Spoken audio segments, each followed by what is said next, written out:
안녕하세요, 메스도입니다. 오늘은 프리미어리그에서 반짝 활약하고 사라진 7인에 대해 알아보도록 하겠습니다.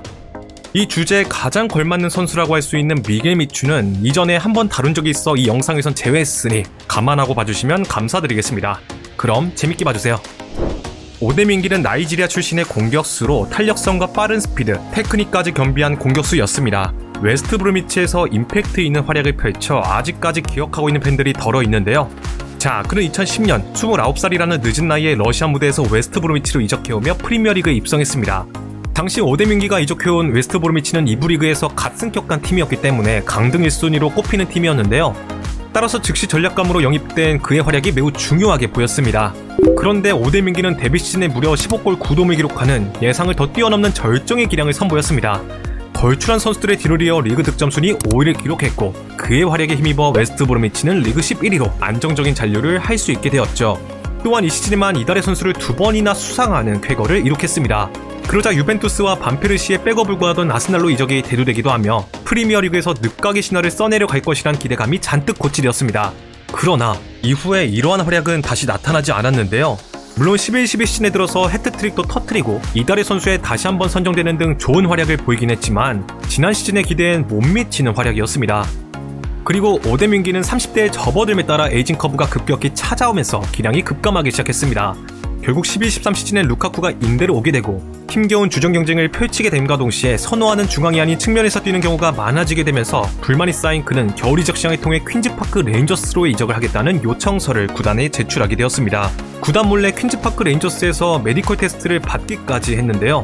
그런데 그는 여기서 더 나아가 훈련도 무단불참하고 인터뷰를 통해 구단을 비판하는 말도 서슴지 않는 등 말썽을 피우며 이적 의사를 강하게 비췄습니다. 하지만 그의 예상과 달리 웨스트 브로미치가 강하게 대응하면서 결과적으로 오데민기가 꼬리를 내릴 수밖에 없었는데요. 그렇게 다시 팀으로 복귀하여 시즌을 마무리하긴 했으나 이미 한 차례 마찰이 있던 그와 구단은 더 이상 공존할 수 없었습니다. 시즌이 끝나고 오데민기는 웨스트 브로미치를 떠나 카디프 시티로 이적했습니다. 이후에 스토크 시티에서 다시 부활하는가 했지만 부상으로 장기간 이탈하게 되는데요. 어느덧 30대 중반이 되어버린 그는 이적을 전전하다가 조용히 은퇴를 했습니다. 다음은 에버튼의 니키차 옐라비치입니다. 개인적으로 단기 임팩트론 맨유가 라르손을 임대 영입했을 때와 비슷하다고 생각되는데요. 자, 그는 일찍이 스코틀랜드의 레인저스에서 좋은 스탯을 기록해 나가며 프리미어리그 내의 많은 클럽들에게 주목을 받았습니다. 결과적으로 2012년 1월 에버튼이 옐라비치를 영입하는데 성공하게 되죠. 그는 에버튼 이적 전 레인저스에서 무려 14골이나 기록하고 있었을 정도로 폼이 최대치로 올라와 있던 상황이었기 때문에 에버튼 입단 후에도 폭발적인 득점력을 이어나갔습니다. 리그에서만 13경기 9골을 기록하며 후반기에 에버튼이 단 2패 만에 기록하는데 1등 공신 역할을 했는데요. 옐라비치가 이 당시 보여준 원터치 득점 능력은 거의 도사급이었다고 할 수 있었습니다. 이렇듯 그는 반 시즌에도 불구하고 환상적인 시즌을 보내면서 팬들로 하여금 다음 시즌을 더욱 기대하게 만들었는데 그의 활약은 딱 이 반 시즌에 불과했습니다. 전담 마크가 붙기 시작하면서 심한 견제를 받자 득점력이 확연히 감소하게 된 것이죠. 12-13 시즌에 풀시즌을 치렀음에도 불구하고 미드필더인 펠라이니가 팀 내 최다 득점자에 등극했을 정도였습니다. 결국 옐라비치는 이전의 임팩트는 온데간데 없이 부진에 빠져버리며 루카쿠가 영입됨에 따라 주전 경쟁에서 밀려나 버리고 말았습니다.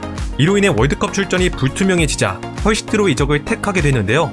하지만 헐시티에서도 이전의 기량을 되찾지 못했고 웨스트햄을 거쳐 중국으로 무대를 옮기며 팬들에게서 잊혀지고 말았습니다. 다음은 소튼을 3부 리그에서 프리미어리그까지 승격시킨 레전드 비키 램버트입니다. 그는 하부 리그를 포함하여 2부 리그까지 무려 3차례나 득점왕을 차지한 이력을 가지고 있는데요. 자, 먼저 램버트는 11-12 시즌에 챔피언십 리그에서 27골을 기록, 리그 득점왕에 등극한 것은 물론 올해 챔피언십 선수에 선정될 정도의 대활약을 펼치며 소튼의 프리미어리그 승격을 일궈냈습니다. 그러나 그가 과연 프리미어리그에서도 통할지 많은 의문이 쏟아졌는데요. 그런데 놀랍게도 램버트는 리그 전 경기에 출전하여 15골이나 기록했습니다. 팀을 여러 차례 패배 위기에서 구해내며 리그 14위로 소튼이 잔류하는데 1등 공신 역할을 하게 되죠. 램버트는 덴바바 베르바토프, 램파드와 공동 득점 순위 7위에 이름을 나란히 올렸습니다. 이 시기에 그는 잉글랜드 대표팀에도 차출되면서 동화 같은 인생 역전 스토리를 써내려 갔는데요. 데뷔 전 데뷔골까지 터뜨리면서 세간의 주목과 함께 찬사를 받았습니다. 자, 램버트는 13-14 시즌에 13골을 넣으며 소튼의 돌풍을 일으켰습니다. 이런 활약으로 브라질 월드컵에도 나설 수 있게 되었는데요.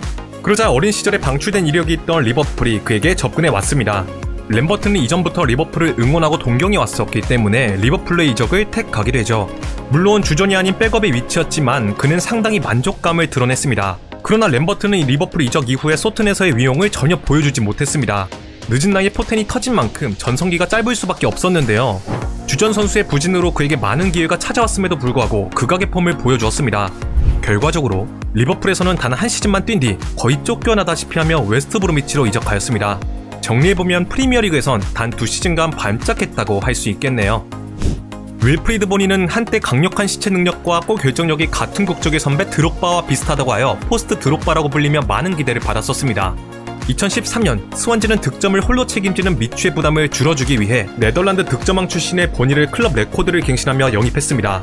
그리고 그는 곧바로 데뷔 시즌에만 리그 17골을 터뜨리며 능력을 과시하기 시작했는데요. 미추의 부상 이탈로 우려되던 득점 빈곤을 완전히 메워주었습니다. 이뿐만 아니라 스완지의 대부분의 득점에 관여하며 굉장히 높은 경기 영향력을 보여주었죠. 이후에 14-15 시즌에도 전반기에 9골이나 기록하는 좋은 활약을 이어가자 부상으로 공격진이 거의 전멸해버린 맨시티가 그의 영입에 나섰습니다. 그렇게 이적료 하나 약 500억 원의 계약 기간을 4년 6개월로 맨시티로 이적하게 되는데요. 이는 페이그리니 감독의 강력한 요구로 저지른 패닉바이라고 할 수 있었습니다. 그러나 감독의 기대와 달리 본인은 맨시티에서 최악의 폼을 보여주었습니다. 전술에 전혀 녹아들지 못하며 스완지에서 보여준 득점력을 상실한 듯한 모습을 보여주었죠. 결국 맨시티에서 실패하고 돌고 돌아 스완지로 다시 복귀하게 되었지만 부진의 늪에서 헤어나오지 못하며 이전의 위용을 보여주지 못했습니다. 그렇게 점점 대중의 관심에서 멀어지기 시작했고 현재는 볼리비아에서 커리어를 이어나가고 있습니다. 이탈리아의 늦가기 스타 그라치아노 펠레는 소튼에서 보여준 반짝 활약에 힘입어 한동안 아주리 군단의 최전방을 책임진 선수였습니다. 그는 네덜란드 무대에서 굵직한 족적을 남기고 2014년에 스승인 쿠만의 부름을 받아 소튼으로 이적해오며 프리미어리그에 입성했습니다. 당시 소튼은 지난 시즌 돌풍의 주역들이 모두 팀을 떠나며 팀이 거의 해체되다시피 했습니다. 이로 인해 쿠만은 에르디비지의 무대에서 자신이 잘 알고 있는 선수들을 영입하며 공백을 메워나가고 있었는데요. 펠레의 경우엔 팀을 떠난 주포 램버트의 공백을 메워야 하는 임무를 맡았습니다. 자, 그는 램버트와 마찬가지로 속도가 빠르진 않았지만 그보다 더 건장한 체격을 이용해 적극적인 포스트 플레이를 펼쳐주었습니다. 무엇보다 최전방에만 머무는 것이 아닌 1.5선으로 내려와 뛰며 공중볼 경합을 통해 동료들에게 많은 기회를 만들어 주었는데요. 여기에 더해 점차 득점력까지 폭발하면서 9월에 팀의 무패를 이끌었습니다. 따라서 쿠만 감독과 함께 각각 이달의 감독, 이달의 선수를 수상하는 쾌거를 이룩하게 되죠. 결과적으로 펠레는 데뷔 시즌 리그 38경기 11골 2도움을 기록하며 소튼이 리그 7위라는 인상적인 순위를 차지하는 데 크게 기여했습니다. 이후에 이러한 활약이 다음 시즌에도 이어지자 그는 마침내 이탈리아 대표팀에서도 선발 자리를 꿰차며 유로 2016 대회에도 나설 수 있었습니다. 대회가 끝나고 나서는 콘테 감독이 첼시의 새 감독으로 부임하면서 첼시 이적설이 강하게 돌기도 했죠. 그런데 펠레는 돌연 중국행을 택했습니다. 그의 갑작스러운 중국행 소식에 팬들은 상당히 놀랄 수밖에 없었는데요. 훗날 펠레가 솔직하게 이야기하길 돈 때문에 이적했다고 밝혔습니다. 그렇게 중국으로 떠난 펠레는 팬들에게 점차 잊혀지기 시작했고 2021년에 자국의 파르마로 돌아와 반 시즌간 뛴 뒤 조용히 은퇴를 선언했습니다. 찰리 오스틴은 제이미 바디, 램버트와 함께 인생 역전의 표본으로 꼽히는 선수입니다. 골 냄새를 기가 막히게 맡는 파워풀한 포처 스타일의 공격수라고 할 수 있는데요. 자, 그는 무려 13부 리그서부터 차근차근 성장하여 2부 리그의 벌리와 퀸즈파크 레인저스에서 두각을 보이기 시작했습니다. 그리고 2014년에 퀸즈파크 레인저스에서 무려 17골을 꽂아 넣으며 프리미어리그 승격을 이끄는 맹활약을 펼치게 되죠. 그렇게 맞이한 프리미어리그에서의 첫 시즌, 찰리 오스틴은 미친 활약을 펼치며 발군의 실력을 보여주기 시작했습니다. 강팀들을 상대로도 득점을 꽂아 넣더니 12월에 들어서는 이달의 선수에도 선정되는 영광을 누렸는데요. 한동안 디에고 코스타 아게로와 득점왕 경쟁을 펼치는 깜짝스러운 모습을 보이면서 이목을 끌기도 했습니다. 결과적으로 오스틴은 해당 시즌의 리그 35경기 18골로 프리미어리그 득점 4위에 오르는 쾌거를 이룩했습니다. 이는 알렉시스 산체스, 에당 아자르, 웨인 루니의 기록보다 더 높은 득점 순이었죠. 따라서 그에게 많은 관심이 쏟아졌고 인생 역전 스토리도 집중 조명받기 시작했습니다. 자, 하지만 오스틴의 활약에도 불구하고 퀸즈파크 레인저스는 높은 실점률을 보이며 강등되고 말았습니다. 당연히 그에게 많은 클럽들이 적극적으로 러브콜을 보내왔는데요. 그는 우선 잔류를 택했지만 겨울 이적 시장을 통해 소튼으로 이적하며 프리미어리그 무대로 다시 복귀했습니다. 그런데 이 시점부터 철공한 같던 오스틴의 몸이 점점 망가지기 시작했습니다. 잦은 부상으로 이전의 모습을 되찾지 못하며 이적을 전전하게 되고 조금씩 자취를 감추기 시작했는데요. 현재는 잉글랜드 4부 리그의 스윈던 타운에서 커리어를 이어나가고 있습니다. 아무리 그래도 한때 득점왕 경쟁을 펼치던 선수가 4부 리그에서 뛰고 있다는 사실이 놀랍기는 하네요. 한때 케인 스털링과 함께 잉글랜드 3대 유망주 공격수로 꼽히던 베라이노, 그는 연령별 대표팀에서 두각을 보인 유망주로 13-14 시즌서부터 웨스트 브로미치에서 점차 교체로 나오기 시작하며 주목받기 시작했습니다. 그리고 마침내 14-15 시즌에 들어서 포텐이 터지는 데 이르렀는데요. 개막전 멀티골을 시작으로 이후에 리그 4경기 연속 득점하는 등 이 시즌에만 전체 20골이 넘는 골을 기록하며 웨스트 브로미치의 소년가장 역할을 톡톡히 했습니다. 그중 리그에서만 14골을 기록, 올리비에 지루 아자르와 함께 리그 공동득점 6위에 이름을 올리게 되죠. 이런 활약으로 3사조 군단에 승선하는 영광을 얻으며 장차 케인의 파트너로 오랜 기간 대표팀을 책임질 것이란 평가를 받았습니다. 그러자 토트넘이 그를 영입하기 위해 빠르게 접근해 왔는데요. 웨스트 브로미치 측과 무려 4차례나 협상을 펼치게 됩니다. 웨스트 브로미치의 토니 플리스 감독 역시 그의 이적을 시사하면서 토트넘으로의 이적이 확실시 되는 듯 했지만 구단주의 강한 반대로 인해 이적은 불발되고 말았습니다. 참고로 토트넘이 베라이노의 영입에 실패하면서 대체자로 영입한 선수가 바로 손흥민 선수였는데요. 자, 그렇게 이적이 불발된 베라이노는 SNS에 웨스트 브로미치에서 뛰기 싫다는 글을 남기는 등 항명을 하며 태업 선언을 하는데 이르렀습니다. 이에 대한 괘씸죄로 그는 15-16 시즌에 들어서 벤치에만 앉아있는 경우가 잦아졌고 사실상 전력의 자원으로 분류되고 말았는데요. 한참 성장을 해야 하는 시기에 경기에 전혀 출전하지 못하자 베라이노의 폼은 빠르게 하락하기 시작했습니다.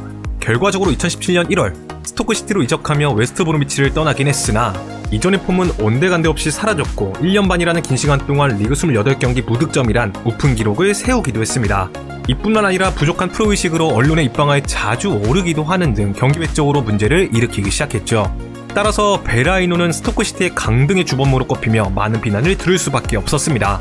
이후에 그는 점점 잊혀지기 시작했고 현재는 전임맨의 길을 걷고 있습니다. 위의 케이스들을 보면 한번 좋은 활약을 펼치더라도 이를 꾸준히 이어나가는 것은 어렵다는 생각이 듭니다. 저는 개인적으로 그라치아노 펠레가 정말 아쉬웠는데요.